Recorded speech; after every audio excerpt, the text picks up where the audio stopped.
peut-être pour se présenter, donc moi je suis Yoann Méloy, je crois que on va éviter le slide de photo rapidement derrière. Donc j'ai le plaisir de diriger les équipes de Haute Suite en France. On est dans ce magnifique bâtiment, donc merci à tous aussi d'être venus chez nous ce matin. Et j'ai le plaisir d'être accompagné de Jean-Sébastien qui te laisser te présenter. Attention. Bonjour à tous, donc, je suis Jean-Sébastien Clément, je suis responsable de la communication digitale pour le groupe Airliquide. Donc on travaille sur plein de sujets liés au web, aux réseaux sociaux donc, et à l'emploi de l'advocacy, qui va être un peu le sujet du jour. Du coup, peut-être qu'on va un peu inverser les perspectives, là, on tente des trucs. Est-ce que tu peux nous parler un peu des tendances Je sais que c'était un peu la question quand on s'était dit, en préparant la matinée, Jean-Sébastien donne-nous en première un peu les résultats du sondage, et c'est vrai qu'on était surpris par certaines des réponses qui étaient finalement le fait de ne pas laisser les employés aller sur les réseaux sociaux. C'est un peu l'idée qu'on va vouloir désamorcer aujourd'hui. Pourquoi chez Haute Suite on est beaucoup parti finalement de façon très organique de l'usage qui s'est déployé dans les entreprises. On croit beaucoup finalement au fait que les employés et les dirigeants puissent aller sur les réseaux sociaux. Et l'année dernière, une grosse tendance qu'on a eue en développement sur nos plateformes, c'est de pouvoir faciliter les démarches de programmes d'ambassadeurs. J'ai vu certains d'entre vous qui tweetaient déjà ce matin le fait que leur CEO ou l'ensemble des collaborateurs étaient invités à participer sur les réseaux sociaux. Et c'est vrai que c'est une démarche qu'on a accompagnée beaucoup l'année dernière. Et puis juste, une aparté, on a notre CEO Ryan Holmes qui a écrit un livre qui s'appelle The $4 Billion Tweet, qui fait pas mal de buzz en Amérique du Nord. On fait un peu la promo aujourd'hui à Paris, qui raconte l'histoire de certains dirigeants aux États-Unis principalement, qui, lorsque Donald Trump s'en est pris au CEO de Martin Lockheed, la réponse à Lockheed Martin, pardon, ça a été tout de suite un impact dans la communication. Il y a eu d'autres histoires avec Amazon, et donc le fait de préparer finalement non pas seulement la communication d'entreprise, mais aussi ses dirigeants et ses collaborateurs, c'est un sujet assez clé. Alors on peut le voir sous la forme de risque, et les exemples de Michelin notamment étaient assez intéressants là-dessus, qui a été donné, mais aussi sur une forme d'opportunité, donc quand on part un peu de tendre vers une organisation sociale. Ça c'était aussi une deuxième idée reçue qui était donnée au début, comment finalement je facilite la transversalité dans l'entreprise. Et ce qu'on a voulu voir, c'est finalement avec le témoignage aussi de Jean-Sébastien, comment on va pouvoir servir de la com les différents départements de l'entreprise et le business, en connectant finalement ces différents départements, un peu comme Chloé le racontait sur le modèle de gouvernance chez Disneyland Paris, mais aussi en engageant les employés, les experts ou les dirigeants en complément de ce qu'on peut faire au niveau de la communication. Et ça sert finalement les différentes audiences de l'entreprise. Donc si on se coordonne et qu'on utilise bien les médias sociaux, on peut avoir un effet d'amplification. C'est un peu la vocation aussi de Haute Suite et ce sur quoi nous avons développé le techno. Et typiquement, si on fait une petite équation, là c'est un slide un peu théorique, mais faites-le dans votre entreprise. Si on prend la somme de l'audience que vous avez sur votre compte Facebook, vos comptes LinkedIn, Twitter et ainsi de suite, et vous regardez vos collaborateurs et la somme de leur audience, très souvent on peut avoir 5, 10, 7, voire beaucoup plus d'audience, et c'est là où on a une opportunité. Donc une opportunité pour avoir une audience, mais aussi souvent une audience, on dit souvent qu'on écoute plus d'autres collaborateurs ou des personnes plutôt que des marques, donc parfois une audience qui génère plus d'engagement. Et donc du coup, intéressant de voir maintenant de ton côté, Jean-Sébastien, un peu chez Airliquide, comment ça s'est mis en place, et puis qui est en fait Airliquide, parce que pour beaucoup on ne connaît pas forcément l'entreprise.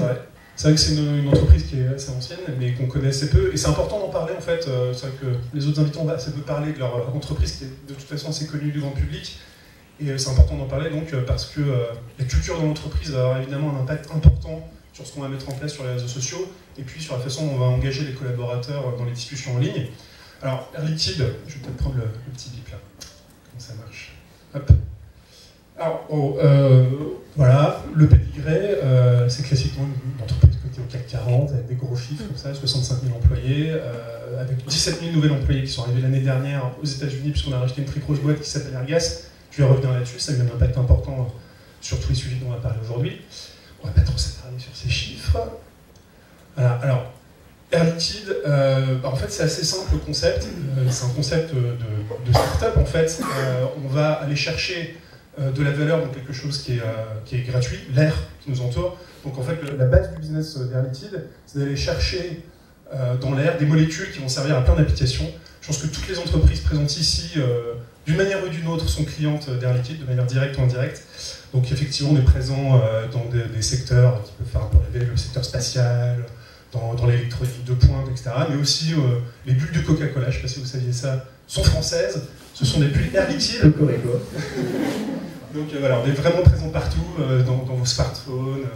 Et puis même chez Disney, je suis sûr qu'il y a des éléments qui viennent de chez nous, c'est probable.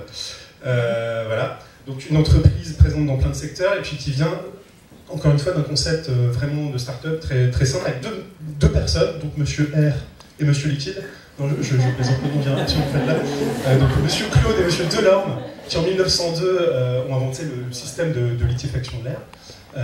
Voilà. Et donc c'était un scientifique, un type un peu fou apparemment, qui avait plein d'idées comme ça, et un businessman. Et ils ont monté donc ce qu'on appellerait aujourd'hui une start-up, qui a un peu fait son chemin depuis, qui a grandi. Assez vite d'ailleurs, ils sont déployés au niveau mondial, ils se sont installés au Japon 1 ou 2 ans après la création de leur start-up donc. Et bon voilà, maintenant on est dans plein de secteurs. Je ne vais pas trop m'attarder là-dessus. Mais c'est intéressant parce qu'un point c'est la culture, ça nous a marqué quand on s'est vu, quand on a commencé à travailler ensemble, c'est devenir une start-up de 120 ans. Ouais. C'est vraiment, on parle beaucoup de disruption, d'être des organisations agiles. Alors comment ça s'est traduit finalement le fait de devenir une start-up en termes de technologique, culturel, organisation? Ok, alors notre culture d'entreprise, elle est vraiment basée sur cet esprit entrepreneur qui est l'esprit des pionniers qui ont fondé la boîte. Et c'est aussi lié à la culture de réseau. On est une entreprise qui est très décentralisée, avec beaucoup de filiales qui discutent entre elles en réseau. Donc très naturellement, notre organisation tourne autour de ça. Alors on a plusieurs projets importants en ce moment. Donc on a un projet qui s'appelle Kite. Donc là, très clairement, on vient implémenter la suite Google, la G Suite, au niveau du groupe. Là, en ce moment, on est en train de décommissionner Office. On est vraiment dans une logique 100% Google. Vous voyez à quel point on est dans cette démarche de collaboration, de discussion, d'interaction en temps réel avec les collaborateurs. On a un programme d'entreprise qui s'appelle Neos, de transformation vraiment en profondeur, avec des objectifs chiffrés, bien sûr. Et puis on a un organe, un peu, je pense comme beaucoup d'entre vous, dédié à la transformation digitale, mais qui vient vraiment implémenter des solutions à tous les niveaux, et pas uniquement liées au marketing ou au business, c'est vraiment en profondeur. On va connecter nos usines, on va connecter même nos bouteilles, les bouteilles qui contiennent les molécules qu'on vend à nos clients, les unes d'entre elles, voilà, pour en tirer des données qui vont avoir un impact sur la façon dont on traite les clients. Et puis donc, comme je disais, on a intégré Airgas il n'y a pas très longtemps, une entreprise américaine qui a un business model qui est très proche du B2C, parce que je ne vous cache pas qu'on est quand même une boîte très B2B à l'origine, mais Airgas va vendre des produits à des clients qui ressemblent beaucoup à des particuliers, enfin c'est des petits artisans pour être très clair, et donc ça va effectivement des solutions de gaz assez classiques que nous on maîtrise, jusqu'aux gants ou même aux bouteilles de Gatorade qu'on va aller vendre à des plombiers par exemple. Donc, du coup, il y a l'activité e-commerce, quasiment grand public, que vous êtes amené à supporter au niveau de la com chez Air Liquide. Donc du coup, programme de transformation, tourné vers l'innovation, du collaboratif en interne. Air Liquide, tous les outils sont cloud maintenant, en tout cas sur notamment la partie bureautique classique. Du coup, favoriser la collaboration interne qui est facteur de transformation. Un des points aussi souvent, et on en parlait en l'intervention de Nicolas, le fait d'avoir un peu le buy-in, le support de la direction là-dessus.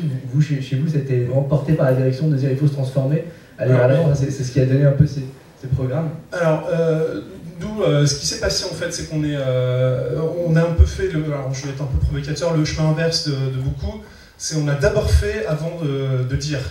Et donc la boîte se transforme de manière digitale, mais pas seulement, en profondeur depuis un moment. Et en fait, c'est que depuis cette année qu'on a communiqué à l'occasion d'un changement d'identité visuelle sur ce sujet-là. Donc là, l'idée, c'était vraiment de montrer qu'on se transformait en profondeur, qu'on avait un impact sur la vie quotidienne des gens. Donc typiquement, voilà, sur la mobilité hydrogène. On est concurrent de Tesla aussi, on est partout. Donc à l'occasion de ce changement d'identité visuelle, on a tenté pas mal de choses. On a eu évidemment l'appui de notre direction, mais on reviendra, je pense, sur ce sujet-là un peu plus après. On va pas regarder. Camille, une nouvelle identité visuelle, vraiment un repositionnement de l'ensemble de la stratégie digitale. Absolument, voilà. Qui est assez intéressante. Alors, donc on a communiqué de manière assez classique, donc avec de l'affichage, campagne de presse, sur les réseaux sociaux aussi, avec un hashtag dédié Air Liquide se transforme. Voilà, campagne de presse, search, tout ça, classiquement. Et puis, ça a été l'occasion d'un test aussi sur le sujet employee advocacy, enfin ambassadeur. Alors on l'a fait de manière très artisanale, pour être très clair. En fait, on a juste écrit un mail, on avait identifié une cinquantaine à peu près de profils de gens qui étaient actifs sur les réseaux sociaux dans le groupe. Et on leur a dit, bah, on a vu, voilà, vous avez une petite audience sur Twitter, sur Facebook, voilà. Est-ce que vous seriez d'accord à l'occasion de changement d'identité visuelle de communiquer sur le sujet? Donc, encore une fois, une cinquantaine de personnes. Et on a tout de suite vu un impact, puisqu'ils ont accepté pour la plupart de partager. On a touché donc plusieurs dizaines de milliers de profils différents, donc un reach assez important.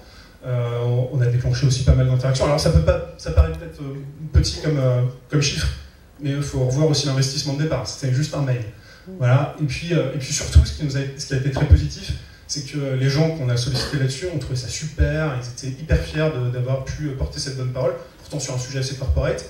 Voilà. Donc juste pour dire que ce test très manuel nous a conforté dans l'idée qu'il fallait engager les collaborateurs, leur donner envie encore plus de partager sur les réseaux sociaux.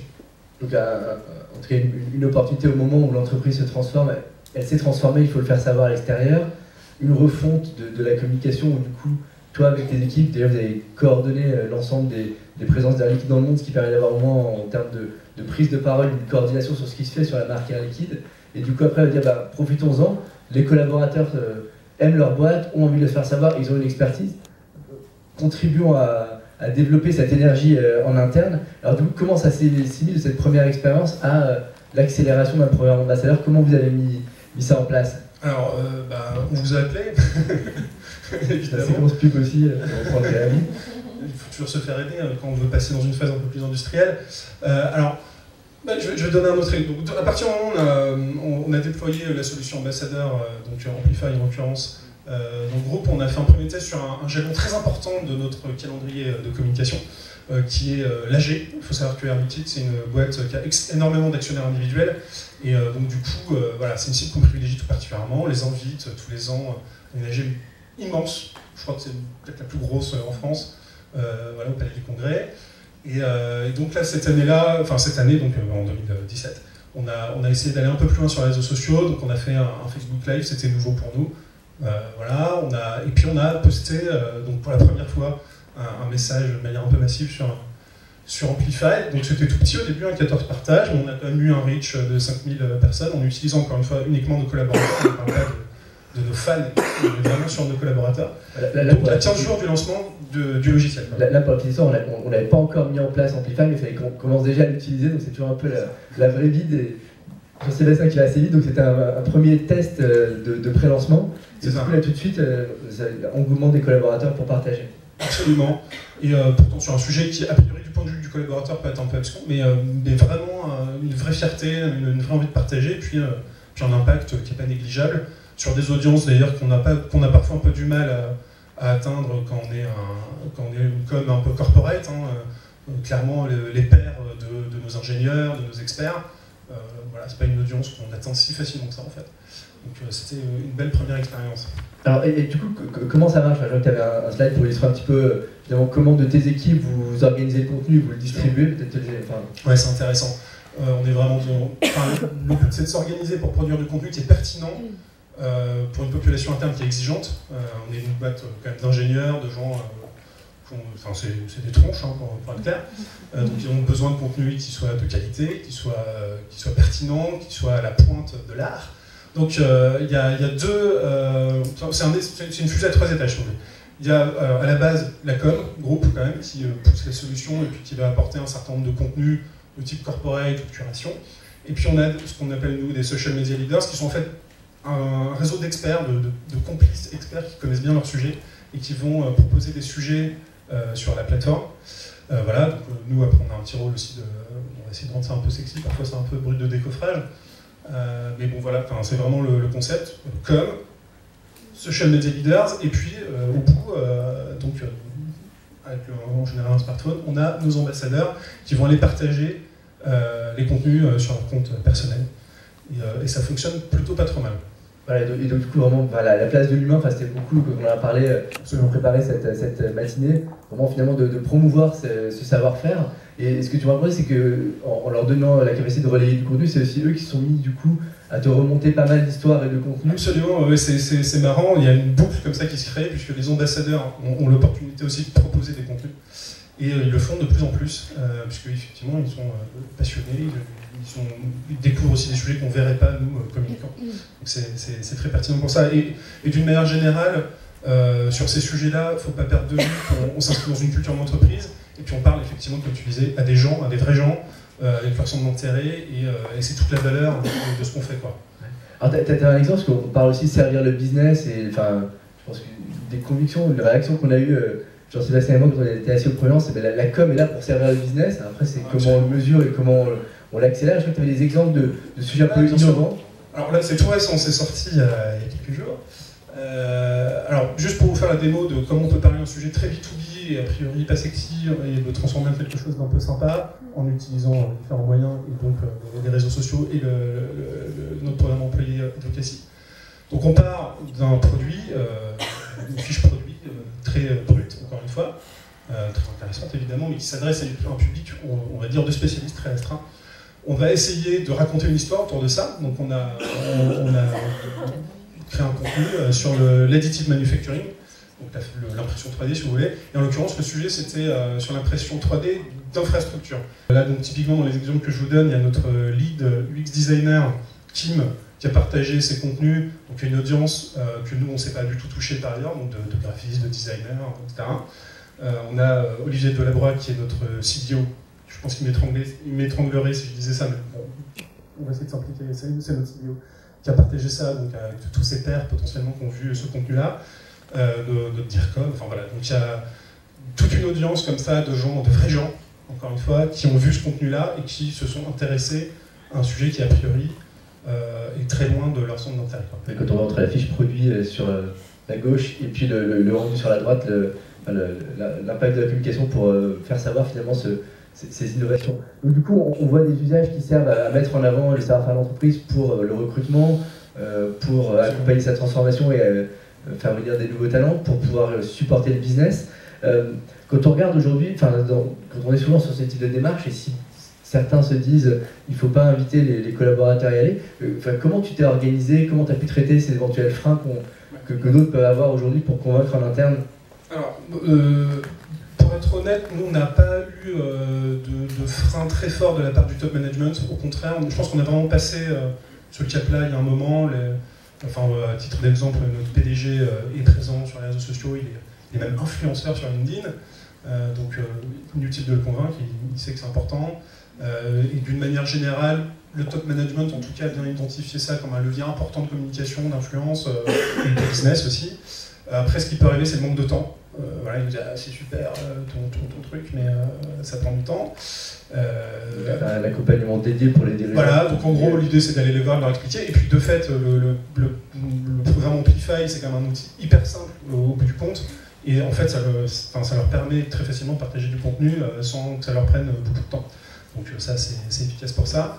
Qu'est-ce qu'on a pu rencontrer comme autre frein Tu avais aussi des enjeux de contexte réglementaire. Ah oui, bien sûr. Dans le pharmaceutique. J'en ai pas parlé, mais on est présent aussi dans le secteur de la santé, donc il y a un cadre réglementaire qui est assez fort. Donc ça aussi, ça peut être un frein, mais le fait d'avoir identifié ce qu'on appelle les social media leaders, mais des experts du sujet, ça nous aide à lever cette barrière-là, puisque eux connaissent ce contexte légal et vont identifier des contenus, des sujets pour lesquels on n'aura pas de problème, et qui potentiellement auront un impact très fort. Enfin, voilà, donc, du coup, le support de la direction qui, dans le cadre de la transformation digitale, du développement du collaboratif en interne, a vu vraiment finalement cette opportunité d'un bon oeil. Le fait que tu aies déjà coordonné au niveau global l'ensemble des social media leaders pour pouvoir avoir une communauté, et derrière le fait d'amener une solution et un programme clé en main d'une certaine manière aux collaborateurs pour faciliter leurs usages. Tu me dis aussi que ce qui est intéressant, c'est que ça a amené de nouvelles opportunités pour toi, pour que la com serve des départements. On parlait de recrutement, ça c'est déjà le cas où ils sont embarqués, mais aussi d'aller vers du social selling maintenant avec certaines populations. Alors ça vient assez spontanément en fait, c'est la suite logique finalement de tout ça. On a des petits pilotes qui apparaissent à droite à gauche, donc de social selling. Donc là l'idée c'est vraiment d'utiliser les réseaux sociaux et puis nos forces, nos commerciaux, en fait, nos sales reps, pour toucher là, des clients, des prospects. Donc là, pour un ROI très mesurable tout de suite. puisque voilà, là on voit tout de suite l'intérêt du sujet de manière très opérationnelle. Donc on a plusieurs pilotes en France, en Allemagne, potentiellement aussi au Benelux. Voilà, donc là l'idée c'est vraiment d'aller donner des contenus à nos commerciaux, les encourager à aller plus loin aussi sur leur profil sur les médias sociaux. Et là pour le coup, le retour sur investissement est assez vite identifié. J'ai un responsable d'une filiale qui m'avait dit, moi quand j'organise un salon, ça me coûte 30-40 000 euros. À la fin, on a eu 10 rendez-vous et potentiellement on va peut-être signer un contrat, mais c'est même pas sûr que ce soit le salon qui a déclenché le chéquier, quoi. Alors que bon là, ça ne coûte pas grand-chose, enfin il y a un petit investissement mais qui est quand même assez limité, et potentiellement je vais toucher beaucoup plus de monde et générer beaucoup plus de leads. Voilà. Donc ça c'était un témoignage pour le coup de quelqu'un d'opérationnel, proche du terrain, et je trouvais ça intéressant. Ouais, de pouvoir le mesurer maintenant avec tes équipes, ça aide à montrer comment les médias sociaux supportent le business et la communication au service du business, enfin, pour reprendre un peu les idées reçues qu'il faut désamorcer aujourd'hui. Alors quels sont un peu tes conseils pour les entreprises qui se disent demain je lance un programme ambassadeur, comment je m'y prends, quels sont un peu les points clés que tu as peut-être retenus pour les partager avec ceux qui se posent ces questions? Je reviens déjà sur ce que j'ai dit au départ, il y a un contexte de culture d'entreprise qui est important. Il y a des entreprises qui vont plus ou moins facilement accepter quelque part cette idée de faire parler les collaborateurs. Donc il faut identifier un vrai besoin aussi. Enfin, voilà, est-ce qu'on a besoin de faire parler les collaborateurs? Je pense que maintenant, c'est quelque chose qui va devenir un peu un standard, enfin, voilà. Mais néanmoins, c'est important d'identifier ce vrai besoin. Et alors, en termes de méthode, nous, ce qu'on a fait, comme vous avez pu le voir, c'est ce que j'ai essayé de vous montrer en tout cas, c'est qu'il faut être dans une démarche test and learn. Il faut vraiment tenter des petites choses.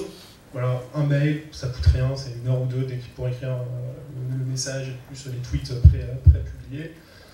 Puis on voit tout de suite un retour sur investissement important, ce qui nous permet après de justifier d'aller plus loin, quoi, en fait. Donc vraiment dans une logique de proof of concept, de test and learn, un peu agile, tenter aussi des formats de contenu. Voilà, il y en a qui marchent plus ou moins. Par exemple, ce qui est intéressant, c'est qu'on était convaincus a priori que c'était notre sujet lié à de curation, de veille, qui allait intéresser le plus nos collaborateurs. Et en fait, ce qu'on voit, c'est qu'ils vont plutôt partager des sujets assez corporate, assez marques, assez brandés à l'équipe, quoi. Parce qu'ils sont fiers en fait de bosser pour notre boîte et ils ont envie de partager des messages autour de leur équipe. C'est un bon retour pour les efforts que vous faites à la communication, de voir que les collaborateurs ont très envie de les relayer, donc en tout cas bravo là-dessus. Et tu me dis aussi qu'un des sujets qui était assez intéressant, c'est d'avoir un réseau social interne qui était assez actif, c'était un bon vivier pour toi pour trouver des ambassadeurs. J'en avais pas parlé mais c'est important. Comme je vous disais, on a une culture d'entreprise très en réseau, très décentralisée. Donc on a assez vite mis en place un réseau social qui fait partie de la suite Google, c'est Google+. Donc c'est plus très utilisé dans le public, mais il faut savoir que quand on est client de Google en entreprise, c'est un réseau social qui fonctionne très bien. Et du coup, là pour le coup, tous les collaborateurs du groupe se sont vraiment emparés de ce sujet-là. Ça apporte beaucoup de valeur dans la discussion, dans l'échange de bonnes pratiques. Et ça a été effectivement un facteur important de la réussite du projet, dans le sens où les réseaux sociaux, c'était une réalité déjà quotidienne au boulot pour nos collaborateurs. Ouais, donc, du coup, pour ceux qui étaient volontaires de pouvoir rejoindre le programme, merci Jean-Sébastien en tout cas pour ce témoignage. Je pense que c'est la place à nos speakers pour pouvoir répondre à vos questions. Si je ne me trompe pas, peut-être vous pouvez remonter sur scène.